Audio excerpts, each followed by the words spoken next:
ئێستا لە هەر کوردێکیان سیاسەتمەدارێکی ئەمە مامۆستایەکی میجوو بپرسی کوردستانی گەورەیان کوردستانی مرکزی ئەلێ کوردستانی تورکایە. ئەمە هەڵەیەکی زۆر گەورەیە. وا دەڵێن کوردستانی سووریا بەشێک لە کوردستانی تورکیا بوو. ئەمەژی هەڵەیە. ئەسڵەن کوردستانی تورکیا بەشێک لە کوردستانی سووریا بوو. لە تاریخدا. و ناوی سووریا تەنیا لەسەر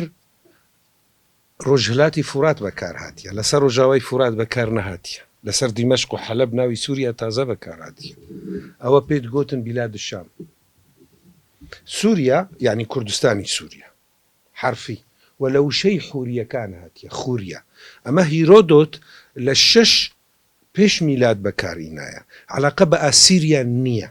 وەکی هەندێک عەرەب دوون بۆ ڕەوا بکن داگیرکردنی ئەم ناوچەیە وەوش. ئەستان وشەی سریان لە 100 ساڵی 4ەم بەکار هاتیە. 100 ساڵی 4ەم زاین. یعنی دوای 1000 سال لە هیرۆدۆت. اینجا لە ئەتیفاقیەی کۆتاهیاش 1800 نەبم هەڵە نەبم 1890 یان 82 باوەرم نیوان براهیم باشا و سلطان محمود الثانیش ئەو وەختە تەئکید کردیا. جاری یەکەمە کە کوردستانی باکوور کە ئێستا پێ دەڵێن جیابووە لە سووریا تا حدودی بایەزید وە ناوی سووریا لە پشتی لۆزان و پاشی طبعاً ئەو ڕێکەوتنێن ڕسمی نەقشەی نیوان سووریا و تورکیا تا ئەتیفاقی ئەنقەرە 1926. ئەم چی دیار دەکەی؟ هەر سووریان فکری بەعەس هەر عروبیان ویست بڵێن کورد مهاجرن لەو دیوە هاتنەوە لە مشکی کوردات تا ڕادەیەک ئەم شت بوو زۆر هەڵە بوو لەبەر کوردستانی سانترال جەزیرە بۆتایە تاریخیەن کە ئەم جەزیرە خۆمانە و بە تا سینۆری جەزرا بڵێن و ئەم هەر ناوەندی دیمۆغرافی کورد و لە سەردەمی هیرۆدۆت تا ئەمڕۆ و ناوەندێکی هوریەکان بوو. ئەسڵەن گرێمۆزا ئەوەی تەنشت عامودەیە عاسیمەیەک بوو و ئەلاخایان بڵێن کەرکووک عاسیمەی دووەم بوو میتانیەکان. و ئێستا سێرکرد لە نەخشەشی تا ئێستا ڕێگای کەون هەنە ئەو ڕێگای کە پێ ئەڵێن ئەندەسانەت بە عەرەبی یعنی تۆزێکی هێستا شۆپ مایە. لە سەردەمی بەعەس کوردستان دابەش بوو. عەفوەن لە پاشی لۆزان کوردستان وەکی ئێمە زانن نەخشی ئێستا و بە دوای چەند ڕێکەوتن شنگالیش و تا شێخان بەشێک لە کوردستانی سووریا بوو تا ساڵی 1936. یعنی شێخان و شنگال بەشێک لە کوردستانی سووریا بوو. شاخ سێرکە لە قەڵاتی ماردین سێر بکێ لەو دیوە چیای کەزوانە لەو دیوە چیای شنگالە ئەمە موسەلەس متەساوی الأضلاع مەسافەت هەر یەکە خەت نەزەر 9 کیلۆمترە. ئەمە پێت گوتن دەشتی ماردین تاریخیەن و ژێر دەستین تاریخیەن ناوچەین عەشائری کوردی ماردینی بوو. سەردەمی بەعەس هەر ویست بناغی جیۆسیاسی دۆزی کوردی تێک بێ و دیمۆغرافیایی بگوارێ ئێوە زان چی بوو با بێنە لە تورکیا. تورکان لە دەستپێکی ئەم قیرانی سووریا دەست پێ کرد لەو سەردەما تورکیا هات پێش 13 ساڵ یەک خەمی استراتیجی لە بەرچاو بوو کە ئەزمموی باشووری کوردستان دووبارە نەبی لە ڕۆژاوە. ئەردۆگان ویست ئەم ئەزمموی باشوور دووبارە نەبی. چۆن ئەیتوانێت دووبارە ڕیگری لە پێشدەین یان بربەستەکان دروست بکەی تەدویری دۆزی کوردی نەبی و نەبێ شەرت و مەرج بۆ گۆڕانکاری لە داهاتووی سووریا. دەبەروانە بەشە کورد بە ئاراستەی خۆر دەبرن. هەر کە قسە پێویست بوو ئەمانە ئەمە نوێنەری ڕاستەقینەی کوردن بەڵام ئەم ڕاستەقینە دەمی خۆ بەرامبەر هەموو تەوانباری و جینۆسایدی لە عەفرین و سەرەیکانیە کرد و ڕەواژی کرد نەبەست بێدەنگ بوون ڕەوا بوون بەشێک لە پیلانی ئەردۆگان دژی کوردی ڕۆژاوا بوون. ئێستا چ بوو لەو درۆژە کە دوو وەزیر هاتن جوان وەزیری خارجی فەرەنسی و بێربۆکی ئەڵمانی بە سەردانێکی ئەم پیلانی ئەردۆگان هەڵوەشاندن و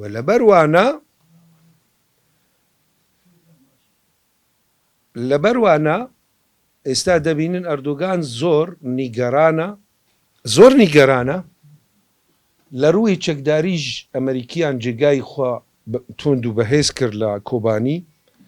ئەردۆگان دویست واقعکی جیۆسیاسی تازە پێش هاتنی ترامپ دروست بکێ بۆ ئەجندەی خۆ جێبەجێ بکە ئەمەجی بەدەست نەکەوت ئێستا ڕۆژانە ئەو چەتەین بەسەر تورکیا بە دەهان تێنە کوشتن و نازانن چۆن بکەن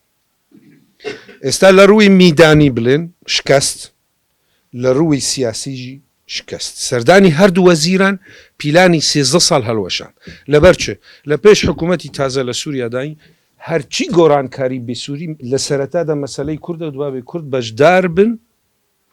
لە دروستکردنی داهاتووی سووریا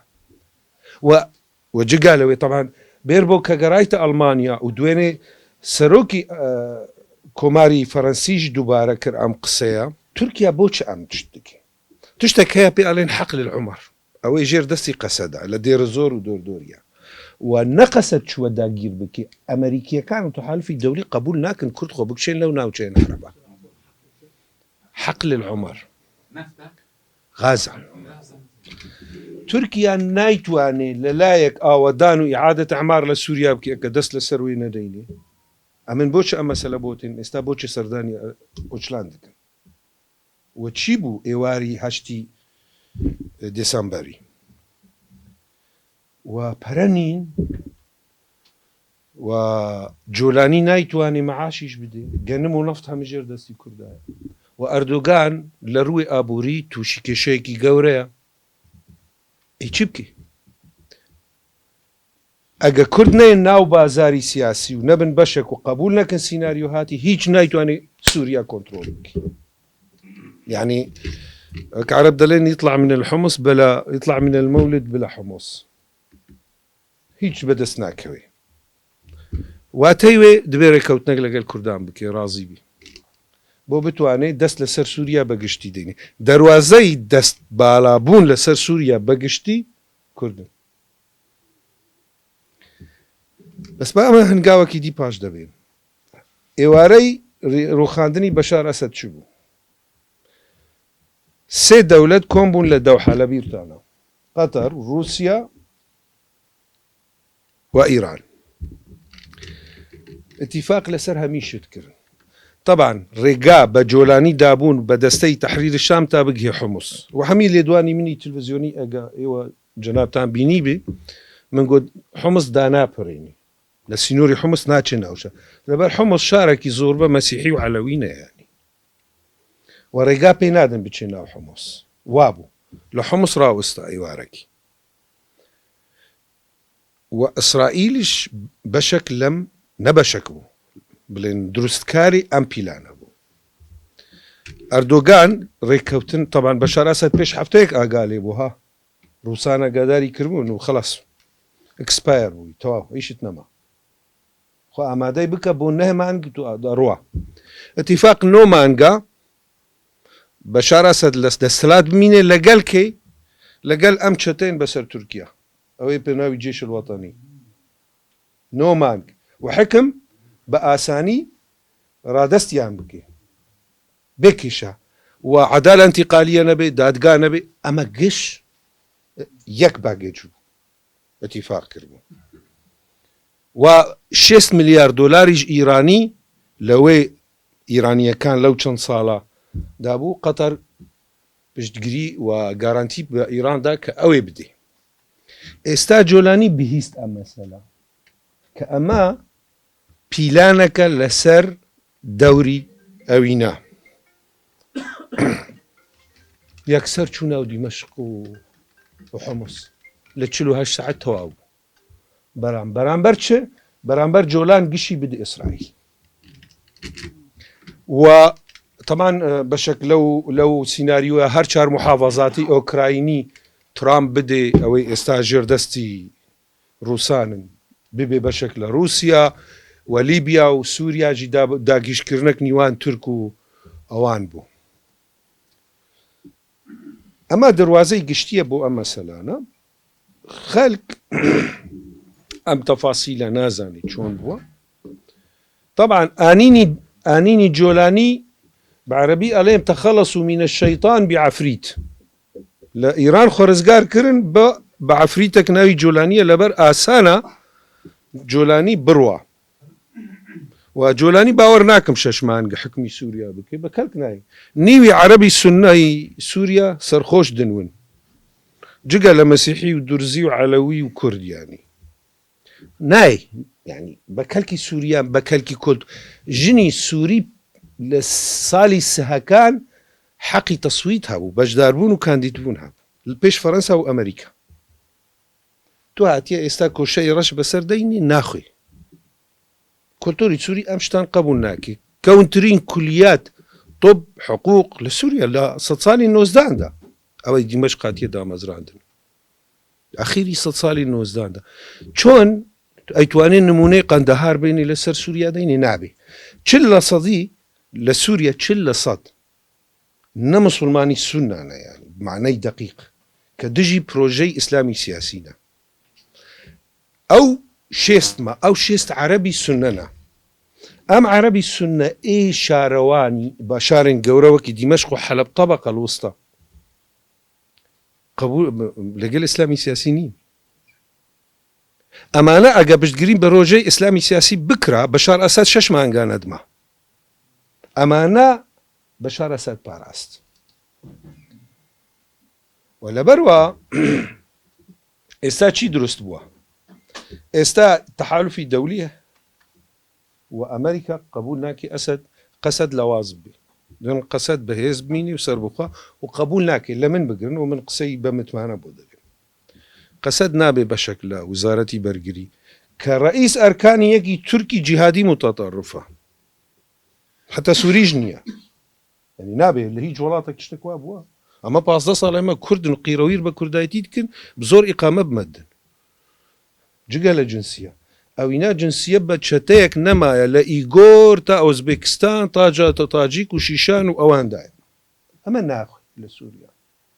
بلام اما بو امادكني سيناريو كي تازه اما انا ناوزوي سوريا ودروا يا اما سيناريوهات دونا يان دچينا وشركينا خوي تونت وعلوية كان وكي خلقي تكريت وفلوجنا شون صدام حسين هاتا روخاندن وتشيبو يكسر السنة كان طرسان وحميد ضباط وأوابون يكسر تشك ودس بشاري دجي أمريكا ودجي دس لاتي تازي عيني سيناريو لسوريا دس بي استا علوي دس بي علوي شاخيان قوريا طبعا زوربيان بأصل كردنها علوي بأصلي خو إزدينا ما لا أسد بخو إزدينا أو قسي برحمة بعز الدين مصطفى رسول راسنية مالي من ما مصطفى ملزان كوي تشرين لناويام أما أنا رشوانينا عشيري رشوانيا وعشيري رشوانين لعفرينا تاجي أي صورة لك لا كيليكيا بأصل كردي أيزدين وكردي علوينا بكرتي أو استادبي جولاني لقل برادران دانيشت هيج آمادانية هيج ما فكي بكردي أو قسي لإعلام دبيزن راسنية وبرادرش آمادانين بجدار بن لو بروسيسا جولاني دولتك مركزي تايبت بسنة دوي لسوريا بكرتي بوختي وما ناخي طبعا هيج دولتش اعتراف بيناكي مباسي آوادان كر استا جولاني لقل تركان نص نبياوي تركانا اما دوابي يوم قصبلي يعني هست بآرامي ناكي لقل تركان ولا بروا يكسر وزيري خوي نارد سعودية بيش بنيري جيغاي وأجا سعودية وإمارات وكويت بشجرينك إن آوادان لسوريا نابي برنين ترك فرا صرفناكن ترك دزن وأما جيش كشكي مظنب وجنمي جنية جنميش دستي كردا ونفتیش دەستی کووردە چۆن بڕوە ئێستا سەردانی عەبدەڵە ئۆچلان دکن لە ئیمرالی بۆ تۆزێکی نەبوو مەسەلەی کوردە لە باکووری چارەسەری ئەمە بۆ فیلێک یان پیلانێک تازە لە کوردی ڕۆژاوا ببێ ئەڵێن کاکە ئەمە مەکیدەیەک ئیسرائیلیە و موئامەرەیە و نازام چی و تورکیا دابەش بێ کاکە عەلاقەتی تورکیا لەگەل ئیسرائیل لەم قۆناغە ئەم 10 ساڵی ئەخیرە لە بەرزترین و تواناترین عەلاقە بوو تایبەت لە ناو شەڕی غەزەگەدون ڕەقەماژی باسکن حەجمی تەبادلی تیجاری یارمەتی عەسکەری ئێستا هەممی بالافرین سەربازی ئیسرائیلی لە ئەدەنا تراینینگیان و مشقینی دکن و ڕاهینان دکن و چاکردنیش لەوێنە ینی تایارە لە ئەدەنا دەهات لە غەزات خست ینی گۆ نەدنا ئەم قسەی قۆری پرۆپاگاندای گری و نەگیری لەسەر ئەمانە وەن ڕاست نییە کرین و فرۆشتنە غازی ئازەری ئەگەر نەهاتانە ئەسرائیل نایتوانین بوو 10 ڕۆژە شەڕ لە غەزا بکە غازی ئازەری گشت لە ڕێگای تورکیا دەهات هەمی سەوزی و مێ و ئەو تورکیا بۆ بەرجەوەندی خۆکی دەولەت تەسەڕف دکی و لە نیگەرانی کورد هەر ئەو ڤایرۆسی ڕۆهابە فۆبیای کوردی هەیە ئێستا دوێ دەست لەسەر کوردی داوایان چییە ئەلێن کاکە بە ئەو کەسی بیانی نیوانمە نەمینن ئێمە وەکی برانە کورد و تورک تەنەی چارەسەری دکن و ئەردوگان ئۆچلان ئەم قسە دووبارە کرد بەسێ هۆزات سەرۆکە هاوبەش ئەم قسە دووبارە کرد حەقان فیدان دووبارە کرد چۆن ئەو ئەمریکی پشتگیریمان کردنە ئەوە 10 ساڵە کورد پاراستنە دوێ پشت بۆوان بدون ئەمە متمانە بە تو بکەن ئەمە چۆن دەبێ ئێستا ئەم پرۆپاگاندای دەبێت گەشت بۆ دوورخستنی ئەمریکا و تەحالوفی دەولیە لە سووریا و ئیرانیش بەدلیە ئەم پلانە طبعا کوردی ڕۆژاوا لەو مەسەلانە زۆر زیرەکانە و زۆر ئاگادارن و هەستیارە لەو مەسەلا و قبول ناکن بە هیچ حالێکی ئەوە ببێ طبعا مەسەلەی مفاوەدات ئێستا پەلەبوون پێویست ناکەین من برادران گشان گوت هەرداوە لە منیشکردن من هیچ قبول ناکردم هیچ بەلێنیش نەدا بەو مەسەلانە لەبەر ئێمە پێویستمە بە جۆلانی نییە ئێمە 170,000 چەکداری بەتوانە و زیرەک و شەروانین بەهێزن هەنە جۆلانی گشت 35,000 ئێمە کۆمەلگای ناودەوڵەتی لە پشتمەیە دوێنێ بە سەریحی فەرەنسا سەرۆکی کۆماری فەرەنسی گوت ئێمە واز لە شەروانین ئازادیە ناین پشت بەوان نادن وابوو یانە ئەگەر ئەمریکاجی عینوا گوت بوو پێش هەمی سوفەرە ئەمە جاری یەکەمە لە دیبلۆماسی فەرەنسی واتی گوتن ئەمریکاجی ئەگە بڕوا ئێمە ناین واز لێ ناین ئەردۆگان ئەمە زۆر نیگەران بووە لەو مەسەلانە قەدیەی کوردی لە ڕۆژاوا تەدویل دەبێ ئەگەر ناچار بێ فەرەنسا قەدیەی کوردی ببێ مەجلس الئەمنیش دەینێ و نازانێ ئێستا چۆن بکەی دەبێ احتیمالە من هەندێک برادران پەیوەندی کرد کوردی باکوور ئەڵێنێ تەنازولات بکێ هەندێک گۆڕانکاری لە دەسوور لەبەر پێویستی ناوخۆی هەنا مەسەلەی گفتوگۆ نێوان کورد و دیمەشقەوە لە بیرتان نەبێ باس نەکەن ئەم باوەی هیچ نییە ئەمە گشت نوچێن هەڵەنە نوچێن سەختەنە هیچ شتێکوان نییە اینجا وەضعەکە بەگشتی ئێستا ئەمەیە گفتوگۆ نین طبعا بە برادران من گۆ مەسەلەی شاند و وەفد و نازام چێ نمونەیەک بۆ بڵێم حزب نایتوانن بەڕێوە ببن کۆمەلگا تایبەت لە ڕۆژاوا ئەوەی کوردی ڕۆژاوا نەناسێ ئێمە عەشیرمان نییە کاکا ئەمە زانین کوڕی چه عەشیر بەس هیچ عەشیر و شێخ و ئەغای عەشیر لە لای من حاشا ئەوەکە لەبەروانە لە کوردستانی عێراق تو 10 سەرۆکی عەشیرا کەسب بکەیت و 10 عەشیرا کەسب دەکەیت لە لای مە 100 سەرۆکی عەشیر بە فلسەکیە ما بەسەریح بووم لەگەلتان لای مە تەک چی توانایی هەیە توانای زانستی چه طبعا لەگەڵ ڕێزم لەگەڵ هەمی سەرۆکی عشیرە ئێمە ڕێز بۆ سەرۆکی عشیر خۆن دەگرن یعنی بەس سیاست و کرین و فرۆشتن ئەم بازار نییە کوری جۆتیارێکی حکم دکێ لە ڕۆژاوا و کوری ئاغایەکی عینی شتە لەبەر وانە ناخۆی و حزبایەتیژی لە ڕۆژاوا ناخۆی دەبینین سێر دکن ئایا ئەم برادەر خاونی هەڵوێستە خاونی تێبینیە چالاکوانە زیرەکە دەڵێن فەرموو ئەوە لەبەر چ کۆمەلگای مەدەنی لە ڕۆژاوا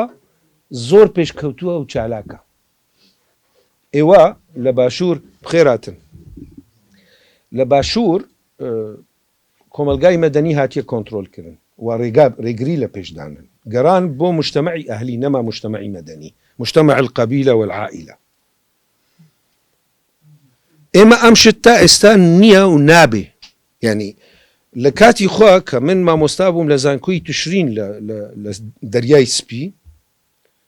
ڕێژەی کەچی کورد هەلگری بڕۆنامەی ئیجازە ینی لە بەگشتی لە ناو کەچی کورد 75% بوو کەچێکی کورد نەبوو لە ڕۆژاواز 4 ساڵ لە شارێکی گەورە وەکی دیمەشقیان حەلەب ژیانە سەقافە مەدەنی کامل ئەم کەچە هات ناچار بوو چەک هەلگرێ ئەم کەچ نەپەکەکە کوردی ڕۆژاوا دروستکردە کوردی ڕۆژاوا پەکەکە لیبرال کرد و مەدەنی کرد و ئەسڵەن پێش ئەم قیرانی سووریا دەست پێ کرد کوردی ڕۆژاوا 8,000 شەهید لە بۆ پەکەکەدانی بۆ شۆڕەشی باکوور اینجا مەسئلە شتێک هەیە ئەم مەسئلە دبا بە ئێمە ئاگا لێ بن هەستیار بن بە برادەران من گو کاکە عادەتەن لە هەندەسە دوو جۆری ئەندەزیار هەنە ئەندەزیارێکی معماری هەیە و ئەندەزیارێکی مەدەنی هەیە نەوە کاکسەتی ئەندەزیاری معماری چی دکێ ئەندەزیاری معماری ڕسم و نەقشە دروست دکێ بۆ بینا و بۆ ئەوەی بەدەستی کێ ددێ بەدەستی ئێمەدەنی ددێ حزبەکان ئێوە هەندەسەی معمارینە بڕۆن بەرنامەی خۆی سیاسی بنووسە ڕێککەوتن بکەن و بەرنامەی خۆدەین بەدەستی کەسێن تکنۆقرات بدن ئەوە عیشتان نییە و فقه دەساتیر و فقه دەولە ون تێ ناکەن